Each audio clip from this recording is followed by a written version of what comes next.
Okay, we are live, and now I just have to figure out. There we are. There we How are. to get our picture on there. Yes. Thank you very much to Ken DeCastro, our producer, for coming and saving my butt again because I always Yes. forget which button to push. Yes, he pulls us, finds us on the other end there. It's been a long time. In case you forgot, I'm Elise Carlson, and that's Carl Johnson. Yes, and we want to wish you a very happy New Year. We're a few days into it now, so wow.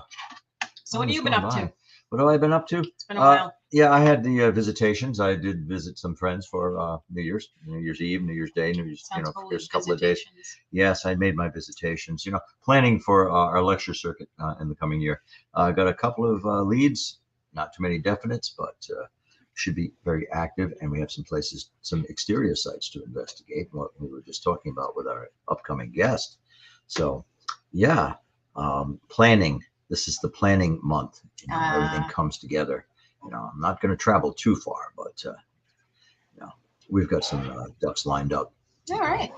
That sounds good. Yes. Do we want to intro our guest? I mean, he has a long introduction bio. He's, all our guests are special. Well, I think rather than read a laundry list of his accomplishments and what he's been working on, how about we just talk to him, ask him? Right, because what has this person not done? He's not an astronaut, is he? I think he's done that. No, he goes down, not up. He's been shot out of a cannon or something. No, he goes down, not up. Okay, yeah, he goes down to the bowels of the earth. Anyway, Mr. Michael Girard, a colleague and friend of mine. I'm honored to say so. Let me see. How do I add him to? Yes, we're gonna make you an ad man. Let's see. Yeah. I think I just removed him by mistake. Add. No, there was just that one click. That's not a problem. Yes, I did see it removed from stream. So yes, that's terrible. My word is, the last time I saw you in person, at least I've seen you more recently than have I. In fact, and I used to see you quite a bit.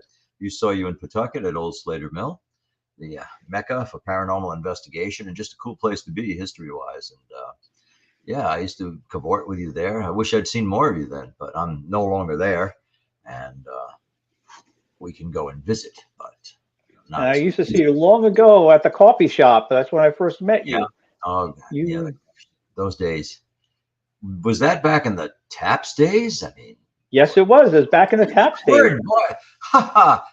Holy nostalgia. Yeah, no, it was. I think that's probably where we met, and we started talking. Yeah, and I said, this guy's really interesting and all that. And then you became a regular. That's where we had our headquarters for the Atlantic Paranormal Society. We would meet there in the Starbucks in Warwick and always sit and talk with you. And come on over here. You're part of us. Come on. Yeah, I was always there working on projects about things I was out exploring or searching for in the Northeast. And I kind of enjoyed seeing your group gather there. And I kind of, for a while, was on the edge, kind of listening into the stories and the things you're working on. Found it very interesting. So usually, if I wasn't too busy, I just kind of pop over and kind of listen and enjoy, the energy that you guys had for what you have a passion for, which, I think it's one of the great things about what you did is that whether or not it's your thing to, investigate the paranormal, that energy you had, that excitement was infectious. So you enjoyed hearing your passion you had for it. Well, thank you. It hasn't really dulled. This passion is still there. It gets diverted and rerouted, to be sure. It's filtered, but everything was so new then. I mean, that's when we were. Was before the television show, before Ghost Hunters, of course. So we were meandering on different sites in Rhode Island and Massachusetts. Doing a little bit like you do now, except not as extensive and possibly not as dangerous. Although we did crawl into some places we should not have been. We were dyslexic. We couldn't read "no trespassing, do not enter." And, those signs were weak. They'd fall down. They weren't supported. They'd fall face down, and all that. But we took some chances going into some of those places. So your recent project, or do you want to just tell what it is you do? Because you're interesting. Well, when I met Michael not too long ago, he was telling stories about, I don't want to say local legends because that sounds too much like somebody else's thing. But they were legends of monsters and beings and strange happenings in New England that I had never heard before. And what I liked was that he had a reference somewhere, somehow, to everything that he mentioned, whether or not it was possible that this thing could exist, did exist, would exist. He did have some reference to it by someone else in a historical publication, which I thought was really, really interesting. And weren't most legends accepted as fact at one time? You know, and myths, of course, all were at one time thought to be genuine, factual, and they became the myths, and we still talk about them. Yeah, it's very interesting. You know, I've always said one of my favorite sources for some of the strangest things concerning creatures is Cotton Mather's Wonders of the Invisible World, which is, I think, not originally written in a different language, but it's I think it was in Latin, the real name of it. But it's really interesting. Hard to read though, because it's in Old English, so you got to kind of work your way through it. But you want to hear people telling stories about experiences they had, and this was, whether or not it was real, who knows? But to them, it was real. So you're hearing it directly from the mouth of someone who was there to experience it. There's nothing more riveting to kind of dig into that interesting history of the Northeast that we have. Yeah, I'm writing a theory. I'm working on a theory about imposition of realities. That if something is fervently believed in, then you have enough people accepting it as genuine, then in essence it becomes real. It takes on an evanescent quality, and it's then strange things start to happen. It starts to manifest. So I'm sure you've run into some like a gray zone where things are myth, and maybe they're real, maybe they're more solid, and there's something in between. And that's what you've been delving into. Yep. How you feeling? You look good. Well, we'll get a little bit more into that, but so after the answer your question, let's not jump to the head, but to answer your original question, one of my project I was working on recently is what I do is I explore caves. I usually hunt down in the Northeast, at least lost caves with interesting cultural, historical connections. But that's spread out over the time since I've known you. And it's gotten to the point now where I'm going on expeditions with scientists for cave exploration. So the recent one I did was in Mexico in an area called, and give me a moment while I try to remember, San Luis Potosi, I believe, is the area in Mexico. It's a state in Mexico. And we went there to go look at fossils and also blind cave fish down there. Really interesting expedition. I went with scientists. His name is Luis Esponasa and his son and my associate Mike Sandone. We all went down to the cave. We did a 10-day trip down there for the expedition. It was amazing to be down there. It was nice and warm too. It was nice and warm down in Mexico, and it's probably going to be warm by our next visit, which will be in March. But a lot of exciting things happened while we were down there. The cave is not a huge cave like you may have seen in some documentaries. It's a medium-sized cave. But what makes it so amazing is how many Ice Age fossils are in there. There are so many. Every day we went in, we were walking through the dry sections of the cave. We'd see fossils on the floor, and we'd stop and we'd dig them up. And we'd mark where they were and take pictures. And then on our way out, we'd see them on the way out too. So we couldn't avoid seeing all the fossils there. And we weren't there to look at those fossils. We were there to go to the underwater part to look at fossils. So our day ended up being really long for us. Yeah, the most recent Ice Age, we call it recent, the last Ice Age, that ended about 12,000 years ago, and it had been going on for 200,000 years before then. So, I mean, wow, fossils. Our guesstimate is that they probably, and this is just just grabbing out of the air with what we've seen, the kind of fossil we saw. We're thinking at least probably 40,000 years ago. Oh, so, but it could be more or less. I mean, really need to do more investigation. And the professor Luis, he doesn't specialize in fossils, so he's not the one to judge it. We do have a paleontologist who's on the project, but he's remotely. We send him the data, and he's going to do all the analyzing for us, and we'll probably get a better idea of exactly what the age range is and what we're looking at. But we found amazing mammoths, mega bisons, various felines, horses, camels. It's just like I could just sit there and think more and more. We found so many fossils. Now, I do have some of the photos that you sent me, but I don't know exactly what they are. So I don't know what's the best way to. Should I just put up a picture and we'll talk about it, or? Yeah, put it up, and I can tell you. I can tell you what you're looking at. This one looks like it's on dry land, as you were talking about. So we'll see. Oh, that is us going through the jungle to the entrance of the cave. That was day one.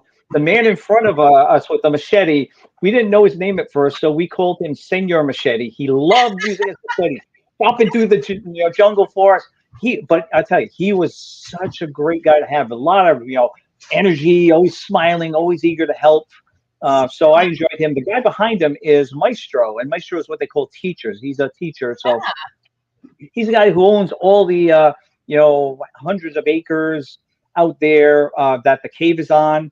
And so he was going out to show us the entrance. Behind him is Luis, the professor, and then there's me. And then way back is Luis's son, Jordy. And the person who took the photo, of course, was Mike Sendo, my associate I work with all the time. So, yeah, this was an adventure out there and where we met the hosts for the property. So is that who hires a group like that to do the explorations? Like, how does that all come together? Oh, no, they don't hire us. We just found through word of mouth about the cave. And then had to get permission from the landowner to be able to investigate the cave. And we don't get paid anything to do these things. It really comes out of our pockets up front, unless we get a grant. And that's what we're going to work on now. Is since we went down there once, we can show there's a lot of potential. We'll be putting in for grants, and so see if we can get that to pay the expense. Again, though, that'll pay expenses, but it won't pay us. Right. Just to get it done. Yeah, just to get it done. So it's a no profit venture, and only profit I can get is if I write a book or if I do public speaking events, and that I may make some money with that. But my concern really is if I can break even, I'm happy.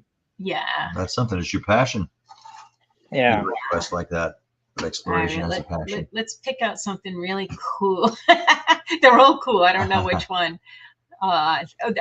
Yeah, these were strewn on the floor of the cave. That's just so cool. Okay, that's in a flooded section of the cave. So that is a cluster of camel fossils. And the reason you can know that is if you look in the foreground, there's that long bone, and it looks like there's a little slit on the left end of it. That little slit is telling us that that bone splits right there, and that's how camels are. At the bone right near their feet, the leg bone splits for the two toes of the camel. Oh, wow. Yeah, we also found in that same cluster the jaw, and we could look at the teeth in the jaw and also confirm that yes, that is a camel. That thing that you see right up against the rock looks like there's a circle with a little bit of like silt in it, and then this dark thing that's its shoulder bone. They look like they're splendidly preserved, and like the fact that they're even together and not scattered about. I knew there were camels, as among the fauna in what's now North America. But I don't know if they were different from modern camels, how they would differ. If they were furrier. They were different. Definitely, I can't really describe how different they are, but definitely not like the Middle Eastern camels or llamas, which are descendants or within the camel family. So somewhere kind of in between, I'd say. Oh wow! And the reason why they're so well preserved is that the bones have been replaced by magnesium. So when you get one of those bones in your hand, it's surprisingly how heavy they feel because it's no longer the calcium of the bone. Right. And that's the process of fossilization, where the organic is replaced by stone, by mineral. Wow. Yep. And it's great. Magnesium's a great preservative for it too. So, I mean, they are in wonderful condition. I actually just was seeing Luis, I think it was this past weekend, we all met so I could hand over all my underwater ROV footage to both Sandone and Luis. And Luis brought many of the bones with him. And we then looked at them now that they're cleaned and we could see them and all the details. It was amazing to see how wonderfully preserved they are.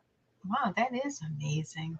I can see These that. bones will be going to a museum, though, in San Luis Potosi. So right now they're temporarily away, but they will be returned that area to a museum they're working with right now to get these fossils in. Wow, how interesting. Michael, that's underwater, isn't it? I mean, oh yeah, that's underwater. I use an underwater ROV to find those. That too. It's, there's the jawbone of the camel. Oh, look at that. So we can see the teeth on the of course on the right side of it. If you keep going along the jaw to the left, you'll see there's some missing teeth. But if you look after some of those big holes, you'll see a little tiny hole at the left end. It's hard to show you without point it. But that little tiny hole also is something that helps to identify whose jawbone it is. There's certain very distinct things. And then after that, there are no teeth on the camel. So that definitely, all those details said camel. Yeah. This is one up close. Okay, this is Mike Sando. He dove underwater. He was walking in this flooded section. He saw something underwater. He dove under and came up with this. This is a mega bison jaw. Oh my God. Mega bisons are like huge creatures, which is, it's amazing to find the jawbone in that great of condition. And we're hoping to find more of that mega bison in that same body of water when we return. Wow. Yeah, he's absolutely delighted with his find. Oh yeah, he is excited. He was so excited. Well, wow. I mean, I've seen how big a bison is, so I can't imagine a mega bison. That's just crazy. Let's see, what are the people? I have them like a little snapshots in the corner, so I'm just guessing from there. Pull out the. This is when we were the first day we got there to run the ROV. We were putting it in this lake room, and we knew that there was a passage that went. I believe it would be northwest of there. So we went forward and followed that wall. You see where that light is? I just followed the wall with the ROV up and just went into a totally submerged chamber and eventually came out to another section of the cave where we actually could get surface to air again. So we made a connection between two sections of the cave. And also we did check on the blind cavefish there and also the cave shrimp because Luis, who's sitting on the right, that's one of his studies. He's a cave biologist, so he wanted to collect some information about the where the fish are, where the shrimp are, and what is the population. So we did a bit of that work while we were out there. And the screen you see me holding there is the controller for the ROV. Oh, cool. I wonder where those fish came from, and if they were descended from fish that had eyes, ocular organs, and they just didn't need them anymore, so they lost that, or that's blind. Yeah, they no longer, because it expends energy to have the eyes when they're not useful for them. So losing the eyes gains them more. Also, another interesting thing I learned from Luis, and which is one of the great things working with scientists like this, is that when they find something, they like to explain it to you like you're in a class. So you learn a lot about what you're working on. And he mentioned how when the eyes went on the fish, their nasal cavities got larger. They already had some of the most sensitive noses for animals. So when the nasal cavity got bigger, it made their noses even more sensitive. And that's how they hunt things, is through a scent in the water. So it's kind of strange how like one thing gave advantage, gave advantage to another feature of theirs. Wow. That's amazing. To just find things, on the planet that we still really don't understand and have to figure out. And those fish right there are genetically unique. So those fish are nowhere else in the world. Those particular blind cavefish. They look like a lot of other blind cavefish, but genetically they are different than anywhere else in the world. They're highly specialized. Oh, yeah. Some comments here. We have somebody from Indonesia writing in and asking about you because you capture the imagination. Have to go Oh, out there. excellent. Yeah, you want to go? Do you want to stay warm? Yeah, go out there. Yeah, that's our friend Jung. Let's see Ron what said else we hello. got here. Oh, that's a cool cave Oh shot. my! Huh? Oh yeah, this is one of the walking passages we had, and you can't really see them well, but on the left there, you probably can see that's Jordy, and you'll see on the right there's two lights right near each other. That's Luis, and I'm behind I Luis. see them now. And we did a show of a video shot of us just walking through the passage, so you could see all the stalactites and stalagmites. I was going to say stalactites and stalagmites and framing. Oh my! Now, how do you feel? It must be a visceral experience. I mean, you're excited. There's discovery all about you. I'd be nervous myself. I'd be wary, but I'm not. I'm not acclimated to that environment. Yeah, there's nothing really scary about it. You know, we know, we can tell. There's ways to check if a cave is stable. It's strange. If you ever go out with cavers, when they check for stability, they'll be making weird hoots and hollers in the cave, because if a cave is made up of an unstable rock, that sound is an echo. It gets lost in the rock. So that right there would tell us, like, don't go in there because it's not solid. But if you get a lot of echo, it tells you got a solid passage, you're pretty safe. Oh. But the caves aren't what to worry about. There's other things to worry about in the caves, most unexpected things. So we'll talk a little bit more about that after. Sure, whatever you want to lead into. This, oh dear. See, that's the part of caves I don't like. This looks like something to worry about, the Michael. Tight squeezes. No, this is on a passage that's on the bedding plane of the rock, where there was a section that was a lot softer, more soluble rock on the bedding plane than the others. So it just wore out a very low passage. Thank goodness in this cave, there's not a lot of these. There's some that are very uncomfortable, but they're short. So it wasn't, we weren't doing like miles of crawling like this. It was more like, 20, 30 feet. Then we're kind of maybe hands and knees or stand up passage again. So it kind of was, varied along the way, but most of it was pretty easy to get. Is that you in the picture, Michael? I'm in the back. In front is Luis. Yeah. It's good to have you back with us. What's in this picture? Oh, there's the water passages. Yeah, this is where it gets fun. A lot of it's flooded. So this is a scenario where we actually have to walk out into the flooded section because of problems we're having with the ROV. And so Luis and I went out there and, tried to resolve the issue. But that's part of going in caves. You gotta be ready to go, anywhere you need. And the good thing is, though, is down there the caves are warm and the water in the caves is very warm, so it was very comfortable. That's nice.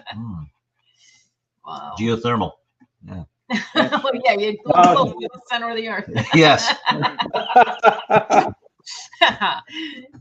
It just towards the equator. That's all.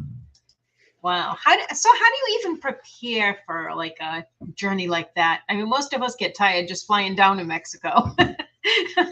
Never mind going to work, doing hard work like that once you get there. How do you prepare like that? You just try to figure out what it is you're getting into and try to, first you want to make sure you're physically prepared. So we actually found a cave in New York that was a lot like, as in like the high and the low sections and the wet sections, was a lot like the cave we were going to be going to. So we did a dry run with all our equipment, make sure we could handle it and understand what we're getting into. Also for the rope work we had to do, because we had to belay in and out of the caves. I can't speak for the others, but I know I did, as much, practice to make sure I'm, in shape, because I don't have to do that often. And I did a lot of I went to the barn that my associate Sandone has, and we had a rope hooked up, and I climb up the rope, switch my equipment, and then go down, then go up the rope, and then go down the rope, just again and again all day long, while he worked on his, the cars he refurbishes. And if I get stuck, I can always yell out to him like, "Sandone, I'm stuck." That's one point you can give up. Otherwise, you get involved in this project. Yeah. But otherwise, it's hard to prepare. Like when I do ROVing, I don't know what's going to be there because I'm putting the underwater ROV there because it's not safe for humans to go in. So each one is a mystery. And every time, I will not deny, I am nervous. I'm always nervous that something's going to go wrong. And I just try to get as much information I have. I have rules I try to work by to be safe. And then you just do your best and hope that things turn out well. And I've done it with the underwater RV. I've been doing it since, I believe, 2015 or 2016, and have not lost an RV yet. So fingers crossed. My fingers crossed that. Came close many times, came very close, but haven't lost one yet. Well, that's very good. Do you instruct a course on this, or is it pretty much you have to be there and experiential? Oh, there is courses you can do on ROV, being a pilot for an ROV. It depends on, for what I do, there is no courses because we're dealing with more of the smaller scale, the very specialized, exploration and scientific work. But if you want to become a licensed and, I guess a professional ROV pilot, you can go to school for that. You can go, there's many colleges that, like URI has a program for that. We have the Inner Space Lab in Narragansett, which, and excuse me for not remembering his name, but who's the person who did the film on the Titanic? Michael Crichton? No, that was after. Who did you say? Ballard, yeah. He actually works down there. Yeah. Yeah, he works down there, and he runs ROV work that's being done out in the Atlantic and the Pacific from the Inner Space Lab in Narragansett. They have like a little, central location, big screens, and they are ships out there with the grad students running all the stuff and doing the work out in the middle of nowhere. So yeah, you can. There's colleges that give you degrees. Most of the time, you're working as I believe as an engineer, and then you'll get into being a pilot. But that's really getting into the $1 million industry of that, where it's for so many things other than science, for oil and so on. So there's so much potential for that. But if you want to do what we do, that's more of, you kind of just start doing it and start learning it and maybe work with people who've done it. And there's definitely a market for this. There's a lot of people out there who need people that do this kind of work, and there's not enough out there that are doing it. Matter of fact, as far as we know, we're probably one of the few groups that actually do this kind of work. So, yeah, we've not come across anyone else yet that's doing it professionally. So, but we hope to find more. We always are encouraging more because there's only so much we can do. Yeah, a lot of caves out there. Yeah, a lot of caves, not enough explorers with ROVs. Yeah. So what most people have seen of that kind of work is on television shows like Blind Frog Ranch and what was the other one? Yeah. Ranch. Yes, of course, made famous through the television programs. You ever watch those? Oh yeah. I've seen some of that. I've seen some of it. Yeah, honestly, I don't spend a lot of time watching TV because I got too much stuff to do. Yeah. But like the rest of the shows. I put things on that I don't have to follow, like something on the idea of like, I don't know, cops or something. Where you start a story, if you're not watching, you don't miss anything. It's just kind of background. Yeah, when you happen to look up and catch something like, oh, that's pretty cool. Yeah. Yeah. But underground exploration is amazing because there is so much to be found. People, I think, don't understand how much we don't know. We know more about outer space than we do about inner space. And that's the term for underground, or underwater is also considered inner space. Because it's much more dangerous to go deeper underwater and underground than it is to go into outer space. So we're just starting to break the edge of this alien world. We're seeing new creatures, and we're seeing weird, microorganisms that have colonies that feed on minerals, and some of them extract electrons from carbon, directly. And there's amazing stuff. It's such an alien world.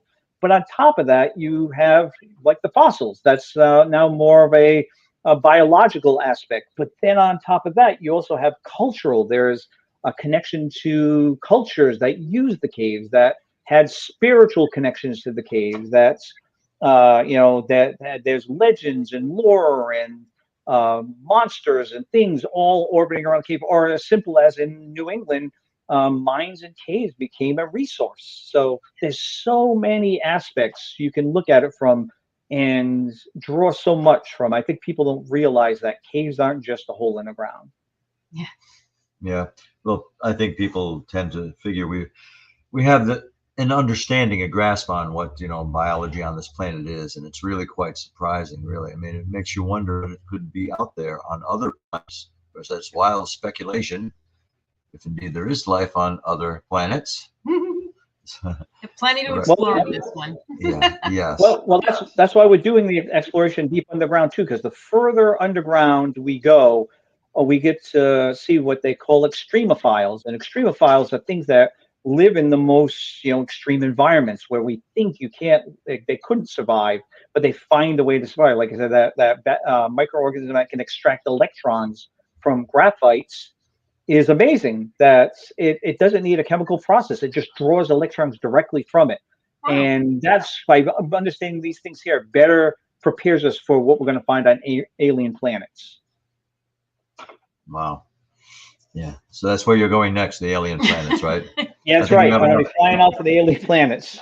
Yeah. Now he's going to astronaut school. Mm-hmm. Right. Yeah. Cape Canaveral. Now, one wouldn't think, ostensibly that this has a lot to do with paranormal or, preternatural, but to me, it's fascinating in its own right. It doesn't have to be something leaning towards the supernatural, but for us, it is kind of supernatural. It's supernature, it's discovery.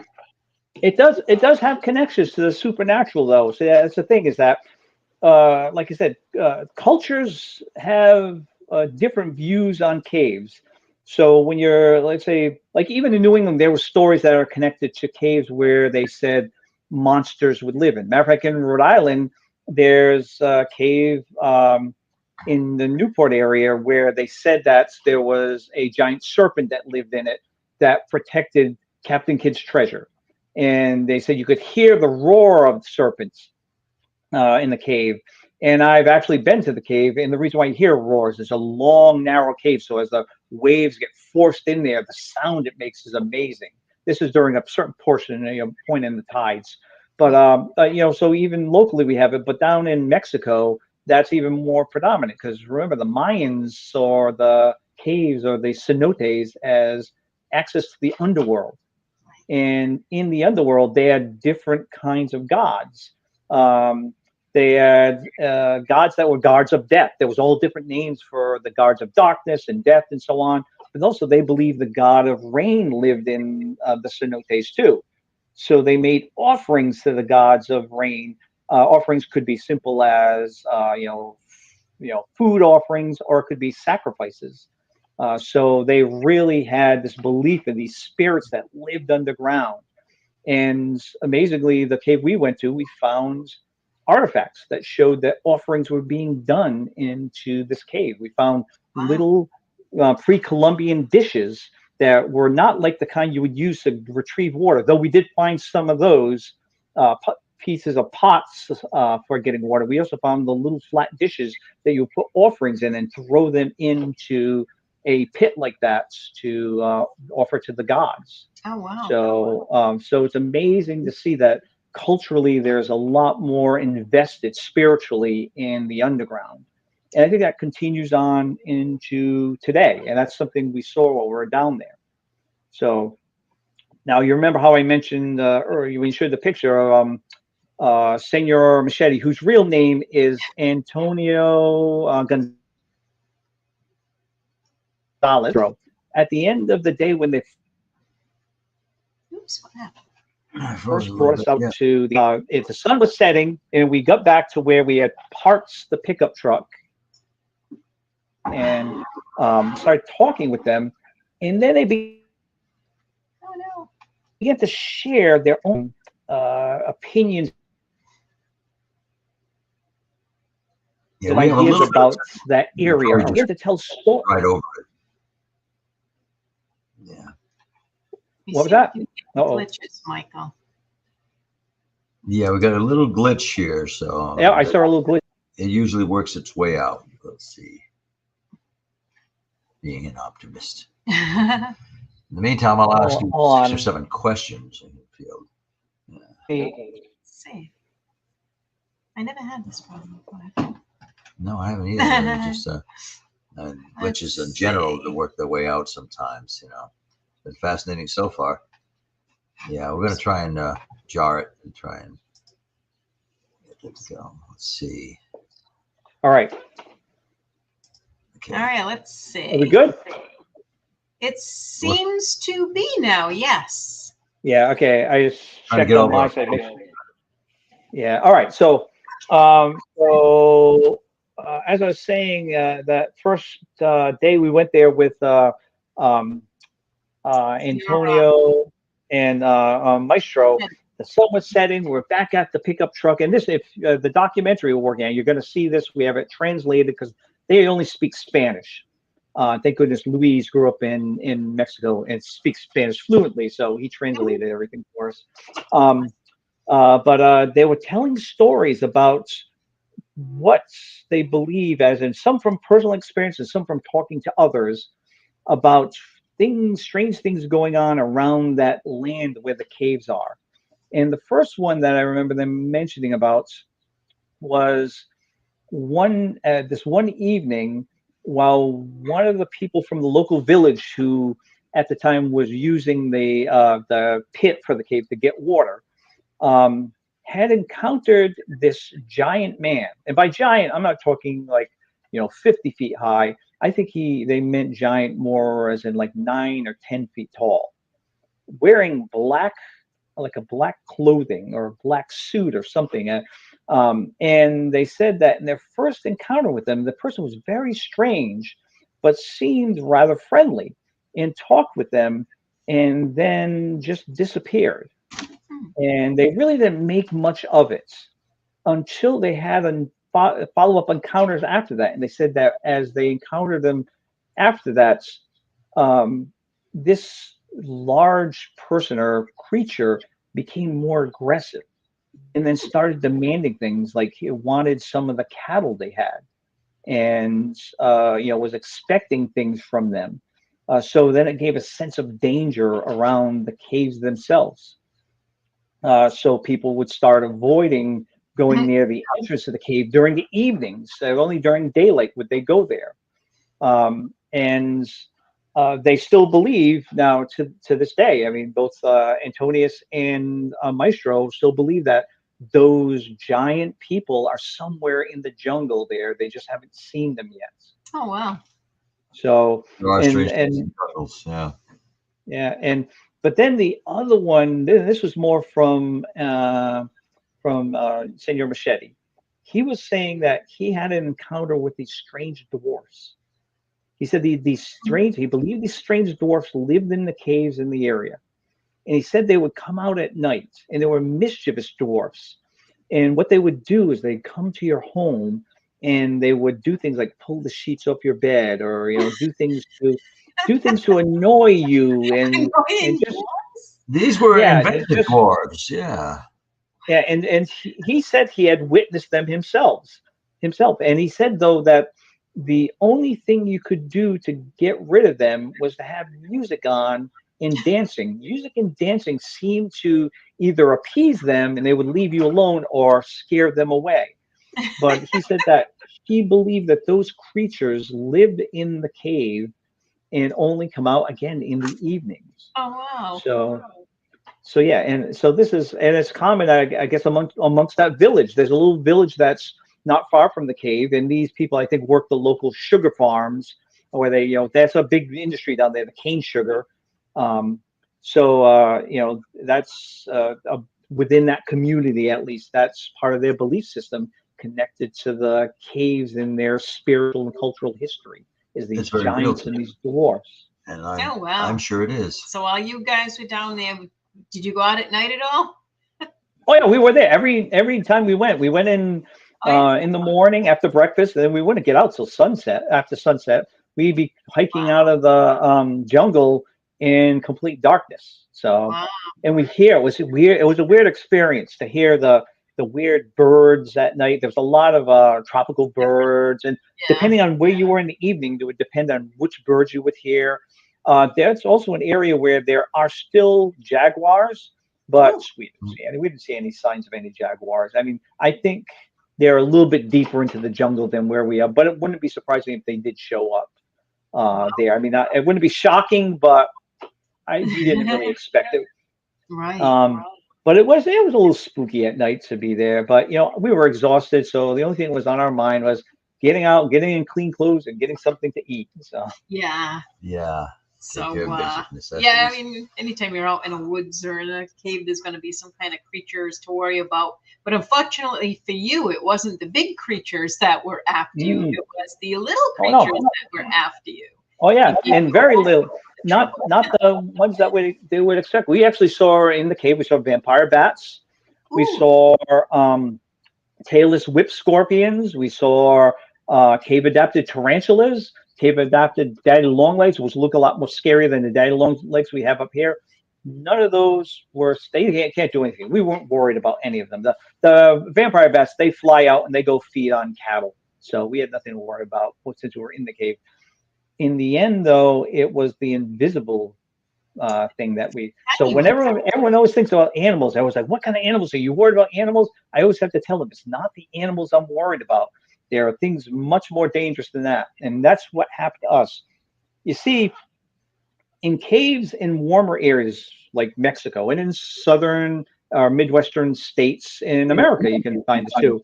On that guano, there's a fungus that grows. And if you go into those caves and in the dry section of the caves where the fungus is growing on the guano, if you disturb the fungus, then the spores get dispersed into the air. And since you're in a confined space, it just fills up that space. And the longer you stay there, the more you breathe in the spores. And that's where things go wrong, because if your body's not acclimated to this particular spore, it will start growing in your lungs. Ooh. And you experience what's called histoplasmosis. Now, we didn't expect this to be a problem because there were so few bats in this cave. So we thought there's not going to be enough guano, and we're mostly in the wet sections of the cave. I think what our problem was that since we saw all the fossils in the dry section on our way in and out every day, and we do a little digging in the dry section, we were kicking up the spores that were in there, that what little may have been in there. And both Mike Sendone, or actually Jordy also, and I inhaled the spores, and we all got histoplasmosis. Now, Luis didn't, because he grew up in Mexico and was caving in those caves when he was like a kid. So his body has built up a defense to them. But since we're from the Northeast, where we don't have that up here, the caves aren't warm enough for that fungus to grow. And we were warned. They said, if you come from anywhere in the north of America and you go down there, you're gonna get it eventually. And we got it pretty bad. About a week after we came back, both Mike Sendone and I started experiencing flu symptoms. That's how it starts. And we started getting high fevers. And at first you're like, this is okay, this will pass. But it just got worse and worse until my temperature spiked over 103. So that's when I knew I had to go to the hospital. But before I did, I went to a clinic and they x-rayed me. I wanted to just quickly get an x-ray. That's one of the things you should do. I mean, there's another test you can do for it, but an x-ray immediately will show if something's going on in your lungs. Yeah. And they said, yes, there's something is. So then they said, go to the ED, get a CT scan, and they did it. And they said, oh yeah, you got it bad. But since then, my histo results came back negative. They put me in lockdown because they didn't know what I had. And I came from Mexico, where you could get tuberculosis and many others. I can't remember. I've forgotten all the names out, but I looked at the list of all the horrible things you can get. So they saw me as a risk, high risk, a danger to the public. So they put me in lockdown. And since they didn't think it was histo, they gave me no treatment. So my temp kept going up. I think the highest they measured was 103.8. Wow. So that's the worst I've ever gotten. I never thought I'd hit 103.8. Yeah. And it is not a fun experience. It is miserable to be at that. and then you also get the cold sweats after. So like your fever happens, and the fever starts to go away, and then you start sweating, and you fall asleep, and you wake up in a drenched, down, and oh yeah, it was on and on, just nonstop, and they couldn't figure out what I had. I kept telling me it's histoplasmosis. You kept. They had to be convinced. Yeah, and I actually had an infection specialist who was experienced with caves and backwater and that, and she agreed with me. She right away said, "You've got histo, absolutely." But then she said, "But until we get more, evidence to back it up, I can't convince them of that." Even though she said if we're up to her, she'd start giving me treatment, and eventually we did get some positive results, and they started giving me treatment after over a week. But by then, the histo was really bad. And they had tested me for everything. They were drawing blood daily for me to test me for stuff. Wow. And I also became the novelty of the hospital. Everyone wanted to come in and find out about, like, how'd you get it? And, check, have students come in and look at me. And yeah, it was a weird experience. I've never thought I'd have some kind of like the popularity for being in a hospital. But so I became a hospital celebrity. The Batman. Yeah, that's a really good title for you. Didn't they ever anybody refer to you as Indiana Jones? Yes, they did. They referred to me as Indiana Jones, to which I have to keep telling them it's not like that. It's not like you see in the movies. Not glamorous. It's grueling, hard work that you're going to be exhausted every day dealing with. I even found ticks on myself, and dealing with other issues, and including histo. So it's not fun and games. And movies are great, but hey, if you don't love what you're doing, you would think it's a miserable job. Yeah. They also call me the archaeologist, so I have to keep telling them I don't have a PhD in archaeology. I'm not an archaeologist. I'm a cave explorer and an ROV pilot, so it's not as like glamorous. Yeah. Yeah, it could be deadly for some. If I had if I had asthma or so on, it could have been really bad. Or if you're a young child, it could be very bad for them. But generally, people get over it. You get the treatment, your body will recover. It takes months still to get fully recovered. I'm still under treatment, and I probably won't be fully well till maybe February. But I'm feeling fine enough to be active right now. So would you have more of a resistance to it now if you just, when you could go back down there and, you go back in the cave? And... You probably don't want to find out it, through experience. Well, it's said that we should have built up a little bit of an immunity, but I think it takes multiple exposures before you can build up full immunity to it. So I am going to be going back. Yeah. So what I'm probably going to be doing is wearing a what is it? Is it an N90 mask when we go through the dry sections? When we get to the wet sections, it's not a problem because there won't be any spores to go up in the air in the wet areas. So, but then there's other wars. I mean, bats do poop in the water that would putting the ROV in. So you got to watch out. You don't want to touch your mouth and that. So there's always hazards. It's a dirty, dirty job. You see that TV show? Dirty Job. Yeah. This is a dirty job. They should have followed up on you. Maybe they will. Wow. But it's amazing. It's amazing stuff to do, and I'm very excited about it. Like I said, no matter what your interest is, caves offer so much that probably will apply to what your interests are. If you're interested in sciences, there's stuff there. If you're interested in spiritual or cultural or paranormal, there's stuff there. It is such a fantastic resource that we barely have tapped into. Yeah. But it's very dangerous to do. So if you ever want to go cave exploring, to deep caves, this is going to be my throw out there for anyone who's listening. I suggest getting involved with the local grotto of the NSS. That's a National Speleological Society. And the reason why is because they will teach you the skills you need to safely go in and out of the bigger caves. Now, once you've got those skills, if you don't want to stay involved in the organization, that's completely fine. But if you want to make sure you're safe, go to them first. They're always welcoming new people coming in, and they're more than happy to help you get those skills. That's how I get a lot of my skills, by being involved. and they're a great resource to find great places to go to too. So don't just willy-nilly just kind of say, oh, I'm going to go into Steep Cave and not know what I'm doing, because they can be very dangerous if you don't know. Yeah. Yeah. I have yet to see your lecture program. Elise was favored to see that and hear you speak, and I would like to hear you talk about some of these, well, some of the legends, some of the myths, the creatures that are purported to be out there. And oh yeah, well, let's say especially in New England.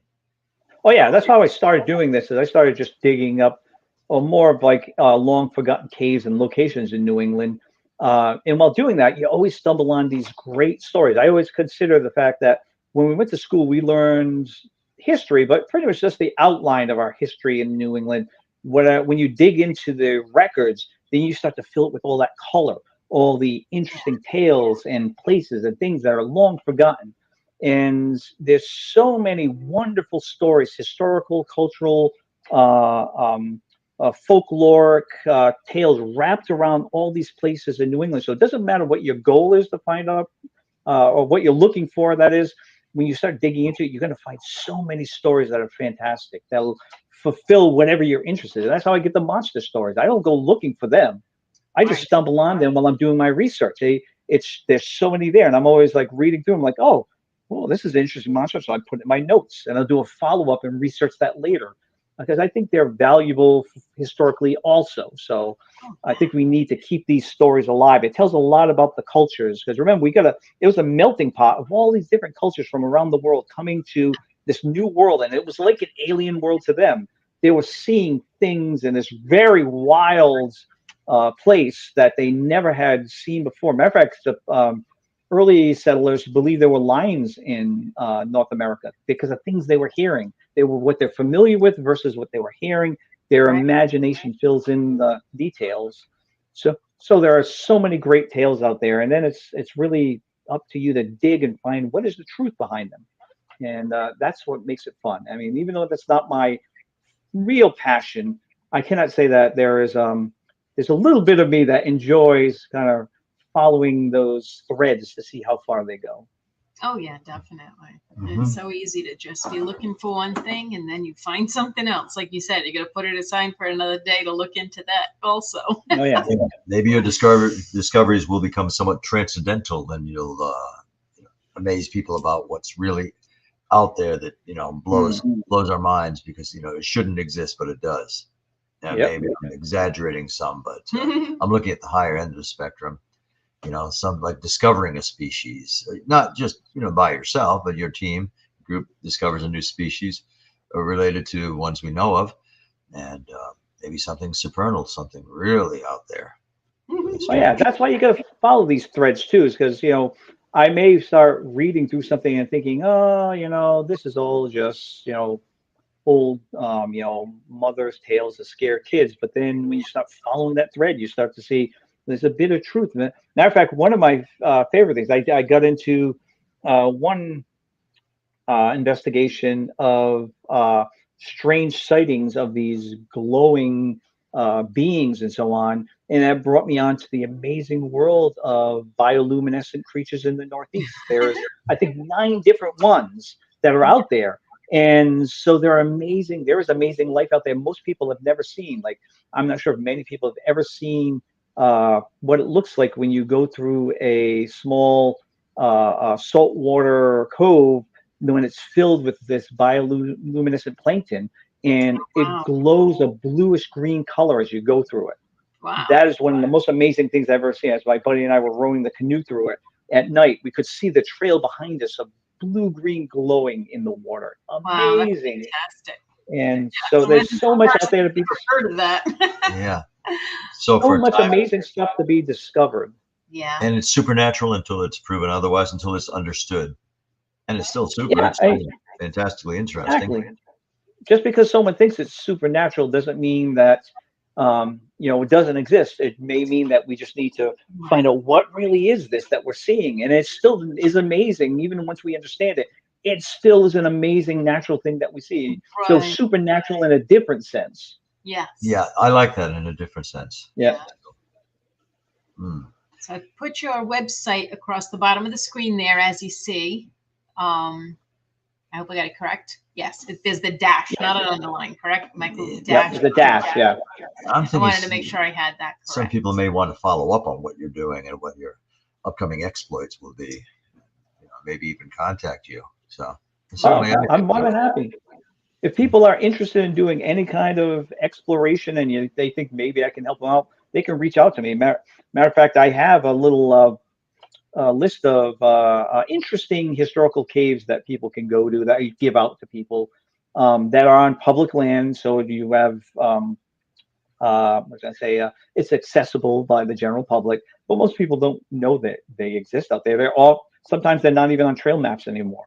So I'm more than happy to kind of give people a heads up about things they can start with, and if they keep liking it, I'll do what I can to help them out, because there'll be a day where I can't do this anymore, and I want to live vicariously through those people that continue this exploration, and kind of still be maybe a resource. Maybe I could still be involved in that sense. Right, definitely. Yes, well, I'm already living vicariously off your stories. I'm not making the effort yet. Yes. Yeah, I haven't been out myself. And if people just want to ask questions, like I said, I'm always welcoming anyone who wants to reach out. And but just to understand, there'll be some things I have to tell people I can't tell you about. Either they're too dangerous, they're on private property. So please don't think I'm being rude. It's just that there's a line I have to draw for the safety of the general public, and also for the intrigue draws people in, and they want to find out, well, what are they not telling us? What don't we know that he knows? Right. It's a problem we have these days with people going and thinking they have the right to go anywhere they want just because they saw somebody else do it online, and there's a video and they went and I can go too. And it doesn't work that way. You're just going to end up in trouble, hurt something. or undermine our relationships with landowners who allow access for the appropriate way. So a lot of times it's all the approach with the landowner and creating a good rapport with them. So you can't just go willy-nilly and just decide that I want to go in there, or you're going to ruin it for everyone. Yeah. Yeah, there's a comic character you may have found interesting. I'm sure you've heard of him. Swamp Creature. Yeah. The way he became that, he was a murder victim who was, an intended murder victim, and he was cast into a swamp, and somehow he was sustained by the swamp environment, but he was distorted. He was an unfortunate, but he's magnificent. That's what I'm going to become. I'm going to become the fungus creature. or I'm not sure if you ever saw, there was a 60s Japanese sci-fi film, which the American title was Attack of the Mushroom People. Yeah, I've heard of that. People eating mushrooms, and they turned into these mushroom people. No. So that would be me. You will be highly resilient, but at what a price? With those psychedelic mushrooms. Your wife will understand. I hope so. I'm sure his wife is already pretty understanding. He goes around the world and goes in caves, and she must be pretty understanding. Yeah. Oh, we've got a couple of minutes left. So, I mean, I don't know if you would. How comprehensive is your upcoming year? What are you planning? Oh, well, March, of course, we're planning on going back to the cave in Mexico. Yeah. The summer, I know we're going to be doing some ROVing of wrecks in Long Island Sound. We're going to try to focus more on that with my associate's new boat he got. Yes. Let's see, what else is in our agenda for? We do have a lot of speaking events. I got to speak at the Explorers Club in March also about our expedition. We're going to be speaking at the NSS convention about our expedition. Let me see. We always have interesting early colonial mines we've been hunting down. So we'll probably do a little bit of that in New Jersey and in New York. We try to find them, and then we go in, we survey them, we explore them, we run the ROV through. So we always have a list of things to do, but depends on what else comes up, because we have other scientists that have been interested in us working with them. So we'll see if we can coordinate this year. It's always hard to coordinate things because they have to teach classes, and then there's also schedules based on the seasonal weather in the areas and when we're available. So usually it's kind of a dice roll of who can we work with. Oh, wow. Yeah, and other than farming, mining was a rudimentary industry in the New World. So we're going back origins in the late 17th century. People were, diving in, and digging, and extracting materials, minerals, resources. The Winthrops, Winthrop, John Winthrop Jr. and John Winthrop all were into mining. I'm not sure. I think it might have been John Winthrop who was into sort of an alchemy of metals and things. And I know that Winthrop Jr. did graphite mines in Massachusetts. This is like early stuff. There's a lot of early mining, especially in Connecticut. They were really trying to invest in like a resource they could make money from. So there's so many mines that have been long lost and forgotten. Even gold mines too. Yeah. Kind of similar to Joseph Jenks. And I've always said John Winthrop, I found him something of a spurious character because there's kind of a legendary around him and the origins there, like digging into holes, and doing what people would be doing more commonly a century and a half later. Yep. Have you ever heard of the Governor's Rings with John Winthrop? No. No. Oh, yeah. It's said that he created these gold rings from gold he found in a mine that or an area he started doing some mining, and that may be just a tale, but there is some truth about where he was doing a little mining, there being gold there, because we've confirmed that there is a and I'm forgetting the name of the kind of pyrite it is, but the pyrite that has a high gold content in it is in the area. I've actually been able to go and get samples there and confirm that absolutely. Oh, arsenopyrite. It's got an arsenic in it. It's very dangerous stuff to work with. We don't know how to process it. So he may have made gold rings from it. So he was very invested in finding minerals. So he may have found a great gold source in the New World, but unfortunately, it's now on managed land, so no one can mine there anymore. All right, yeah. I just heard little snippets of him. When I first started working at Slater Mill, and some of the older tour guys had read up on him and telling me a little bit of his legend. I did hear something about him extracting gold. I don't know if I heard about the gold rings. I might have. That's what's interesting about these characters is that the more you dig into the history, you'll find that all the people we learn about are a lot more interesting characters. Like Cotton Mather is not the kind of theologian you might have read about. He's not plain vanilla. He is so complex and so interesting of a character that you'd be amazed at the things he does contrary to what you would have believed based on what we learned in school about him. No, I just thought he was in the tradition. Well, originally I thought he was in the tradition of a witchfinder general, like they would have in England. But I'm sure he was much more complex. Yeah. The invisible world. Oh yeah, he's very complex, and he also went against the church on early vaccinations. He believed that they should do that to save people from smallpox, whereas the church said, "Nope, it's the work of God. Let everyone that gets it suffer and die." So he went totally contrary to what you would think from a theologian like him. Yeah. He said, "Nope," and he even risked his own son with that early. That wasn't called inoculation then, but we'll call it that for now. And his son survived and was immune to it after. Wow. Yes, I had heard that story. Wow. Impressed. Well, let's see. We're supposedly over time.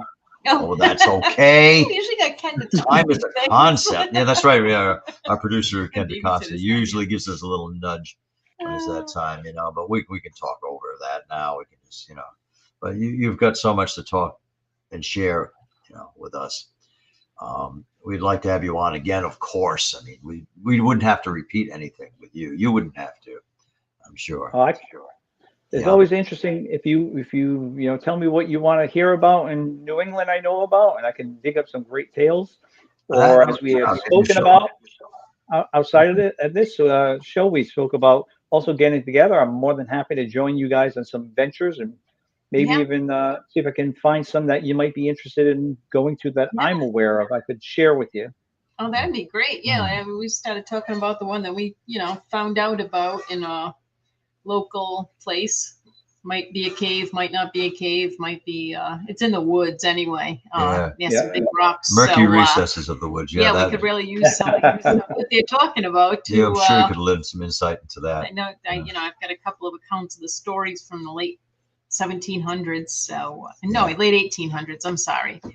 and some more recent stuff. But it seems like it's all forgotten. And the story that I came upon, I read it and I'm like, how come, legends are made of these kinds of events where people die and, aren't found for the weekend. And how come nobody ever heard of it? So we have a famous, to, look a little more into it and see exactly where it happened. Our New England supernatural law, we have a famous dichotomy of the relating vampire lore to pathogens. They are connected. Vampire mushrooms. Vampire mushrooms. Yeah. Seek out some of those vampire mushrooms. It's from the vampire bat guano. Yes. Oh yeah, that's very cool. Yeah. That puts the path in pathological. Okay, something like that. Yeah, pathogen.